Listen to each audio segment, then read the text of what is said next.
lorsque ça gère l'utilisation de l'eau sur le continent, comme vous le savez, notre problème de changement climatique, c'est très important qu'on puisse réunir tous les experts des pays membres afin de pouvoir avancer la redistribution des usages et l'utilisation de l'eau sur le continent de manière équitable.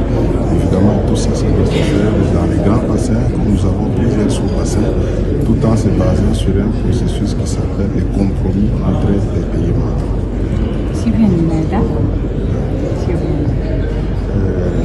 Par rapport au changement climatique, la crise éthiopienne, vous savez, la RDC, c'est un pays membre du bassin de l'île. Pour nous, cette crise-là n'est pas tellement une crise, ça dépend de la volonté politique. Nous, les experts dans le bassin de l'île, nous avons déjà imaginé une solution. C'est la réutilisation des eaux non conventionnelles.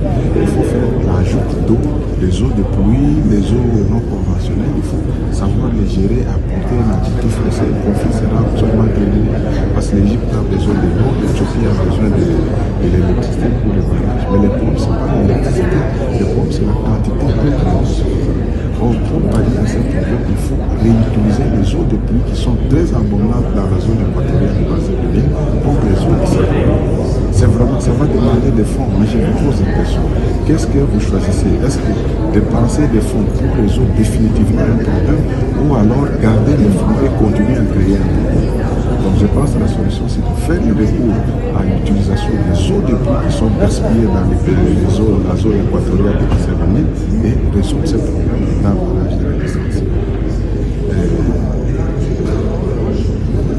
Le plus grand problème d'eau du continent africain, oui, c'est vrai, la population augmente, il y a les changements climatiques, il y a la sécheresse. Comme je l'ai dit, la seule solution, la RDC, dans plusieurs réunions, a toujours proposé pour que la région d'eau convienne, il faut vite penser à la valorisation des eaux de pluie. Les eaux de pluie qui tombent dans la zone équatoriale en Afrique centrale causent beaucoup de dégâts, ça fait des inondations, ça détruit les maisons, ça détruit les infrastructures. Or, s'il y avait un système de gestion de ces eaux de pluie-là, on peut redistribuer ça en Égypte, en Éthiopie, au Kenya, au Tchad, et un peu partout. Les gens vont être satisfaits de leur problème. Voilà ce que j'ai à dire par rapport au futur besoin de camp. Dans le bassin de l'île, nous pensons à ça, mais je pense en camp aussi.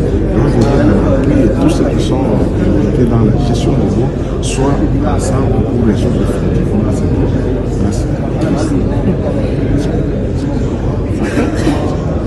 Oui, nous n'avons pas encore la présidence de camp. Les jours où nous aurons la présidence de camp, je pense que la RDC va faire pousser ses idées dans tous les forats où se tiennent les problèmes relatifs à l'eau pour que la difficulté d'eau sur les continents soit définitivement résolue.